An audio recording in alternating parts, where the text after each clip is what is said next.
Hi guys, the topic for this video is playing hero. Well, you may say Singaporeans are very kiasi, but actually some of them are very fond of playing hero. So I was attending this conference in KL, and after that I scurried off on a very short holiday in Vietnam. On the very day I went back to work at Marina Square, I heard that Amos Yee was assaulted at the Suntec City Convention Centre. The incident took place outside an anime convention, Dojin Market 2026. Amos had said that he wanted to attend the function but was banned from it due to concerns raised by attendees. Yes, many of the attendees would be young people, and Amos is a convicted pedophile. While poor Amos was loitering outside the convention area, a cosplayer recognized him and started throwing punches at him. Amos sustained minor injuries, and when I spotted him on the Circle Line train travelling towards Dhoby Ghaut, he seemed calm and composed. I can't help noticing that he is small and anorexic, an easy target for those finding a safe way to play hero. Amos Yee is no Jeffrey Epstein. Then there's another altercation at Angry Man Huang Yiliang's hawker stall. He was filmed arguing with the chicken rice auntie at the next stall.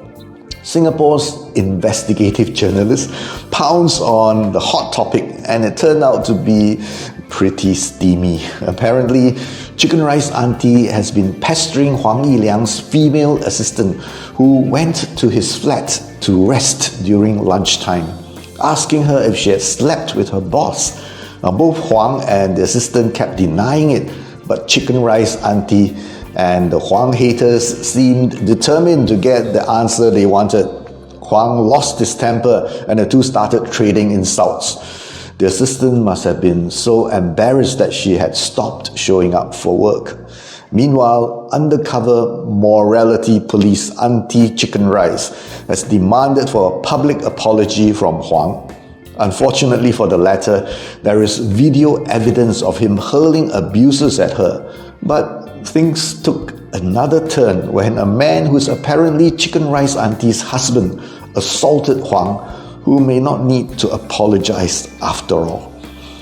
During a visit to the Army's 6th Singapore Division HQ Sense and Strike in Mandai Hill Camp, PM Lawrence Wong stressed the importance of an effective SAF. I quote, "But I would say that it's even more important than in the past, considering the external environment that we are in.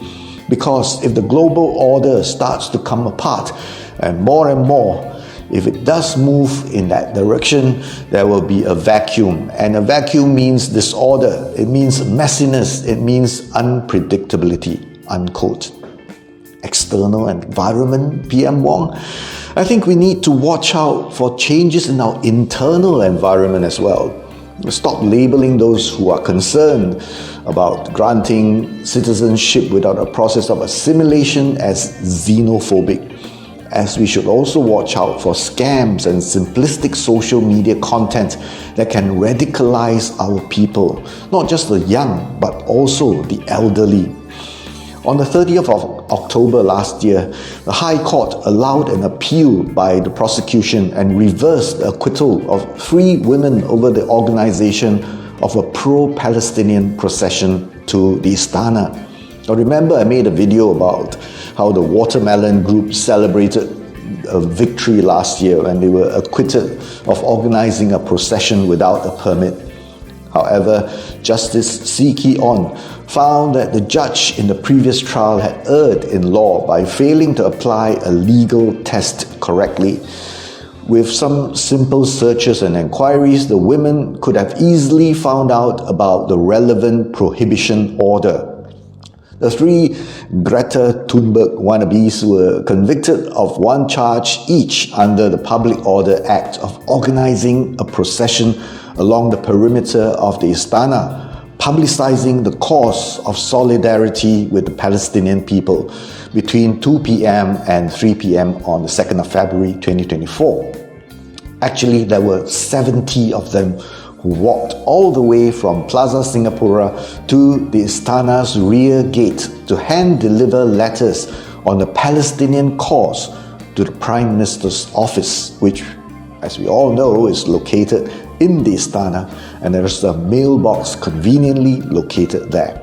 I welcome this piece of news, not because I'm happy with the suppression of opposing voices, but because our tolerance towards such acts will lead us down a slippery slope.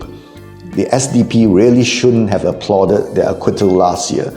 Chee Soon Juan had gone to jail for similar offences. If the group were petitioning about removing POFMA or the criteria for the elected presidential candidate, I'm 100% behind them. The Palestinian cause, that is a complex issue we should never get ourselves into, lest we slide down a slippery slope. In the video I made last year, someone commented that I don't understand the meaning of woke. Really? Well, let me expound on my understanding of this once very noble and necessary movement. Before I begin, let's be clear. I have nothing against the woke movement per se, but like a drug, too much of it is dangerous and destructive. Unfortunately, thanks to the internet, the movement went on steroids. Then it morphed and diversified into a toxic potion that poisons the core values of our civilization. Today's woke movement comes in many forms, but they always begin with minority rights and oppressed people, which is why they are good at the beginning. When an ethnic minority claims discrimination, well-meaning people, even those who are not from that ethnic group, rush in to start creating awareness, demanding inclusion. Similarly, when a religious group claims discrimination, their sympathizers who may or may not subscribe to those beliefs jump in to speak out for that group and dispel prejudice against that discrimination. Now, it's very good that minority voices are heard and discrimination is condemned, but with the advent of social media, movements can snowball out of control.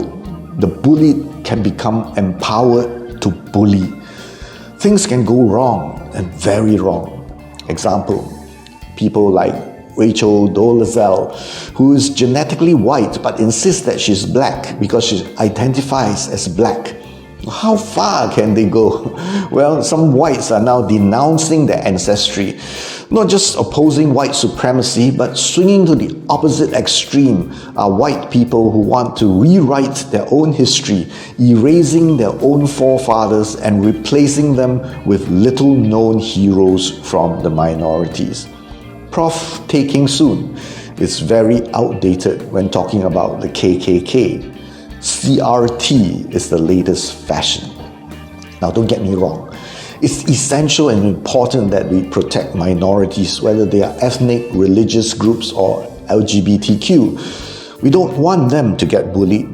But when these once downtrodden people rise and start pushing the envelope, the tables can turn faster than you can spell revenge. The opportunists jump in. For sure, people like Ms. Dolezal would never have been so successful as an activist had she not been a white woman playing the BLM card. There are other people who take advantage of this adoption. Anti-Israeli Gideon Levy. Had he been a regular Israeli journalist, he would never have been so frequently and famously quoted by the pro-Palestinian folks. We support Hamas here! New York City, you will see! New York City, you will see! Palestine will be free! Palestine will be free! But it is right to rebel! It is right to rebel! USA, go to hell! USA, go to hell! And it is right to rebel! It is right to rebel!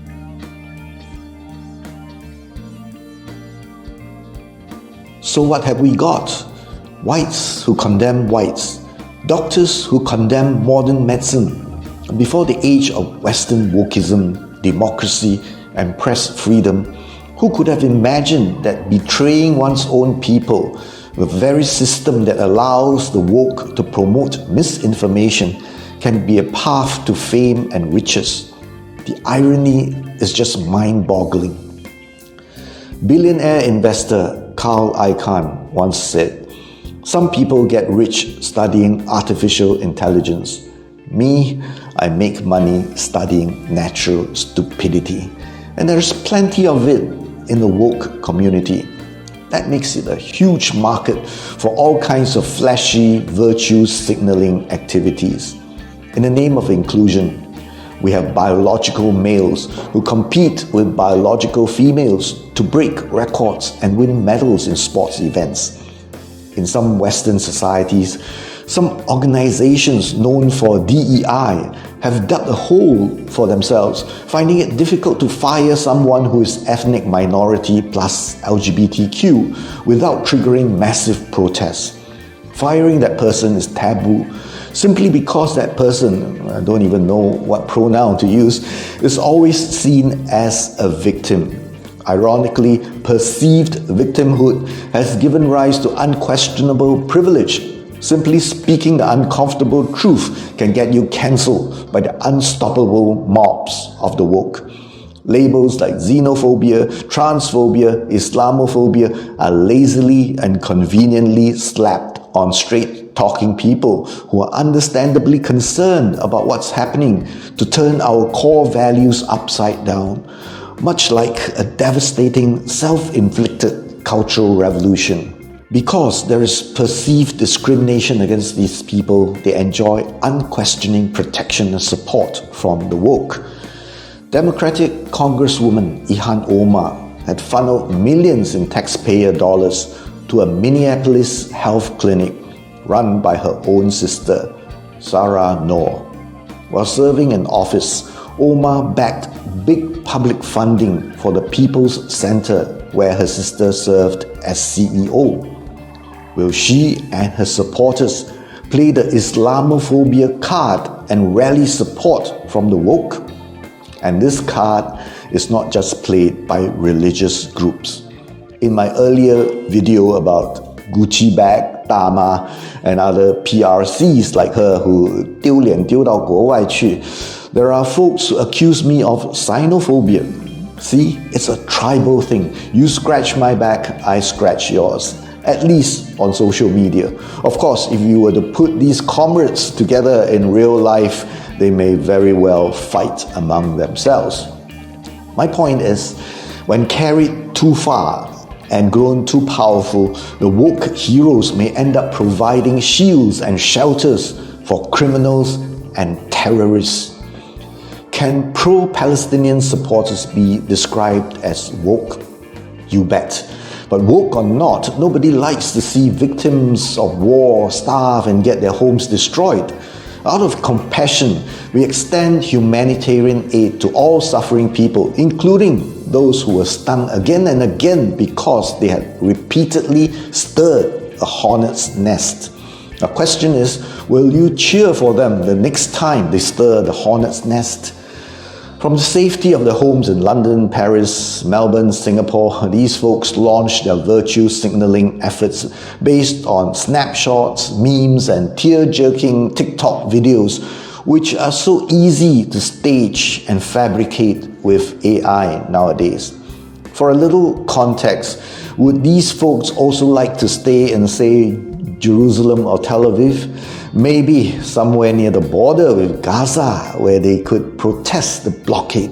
Their experience with Palestinian artillery will adulterate their simple good guys versus bad guys narrative. Now, the anti-intellectual impact that simplistic social media content has on the woke is quite formidable. More people in the West now believe that the earth is flat than during the time of Columbus. In spite of all the hard evidence and detailed explanations, many people still believe that NASA's moon landing was a hoax. Now, the funny thing is, once upon a time, we in Developing Asia looked up to the West for guidance. Nowadays, what used to be our model for success had turned into a pathetic, self-denying, success-hating loser who tries to look heroic by always standing with the underdogs. Now, these pathetic hero wannabes go for every opportunity to stand up for the weak. Men who, like children, were once seen as nice and sensitive guys. Now they are accused of being pedophiles. Every pass made by a virile and successful man instantly triggers a Me Too hashtag. Now, the woke seem to have a love affair with losers. They are always on their moral high horses, preaching their woke values based on naive perceptions. Donald Trump may not make America great again, but at least he has a good chance of keeping the woke from destroying the country from within. Now let's come back to the cafe-donning Singaporeans. Sadly, that's the only thing people remember about Arafat, who has a very impressive record of hijackings and other shady dealings. The Watermelon Gang probably doesn't know that because the cafe looks so cool and so heroic.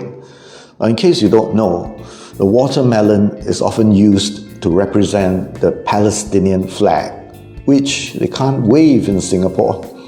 But as I've mentioned in my previous video, the Arab-Israeli conflict is not as simple as one country bullying and stealing land from another country, which never actually existed. Everything happening now can be traced back to the rejection of the UN partition plan, the 1948 failed genocidal war against newborn Israel. It's not about religion. About 150,000 Arabs did not go into exile to continue the war against Israel, but accepted Israeli nationality.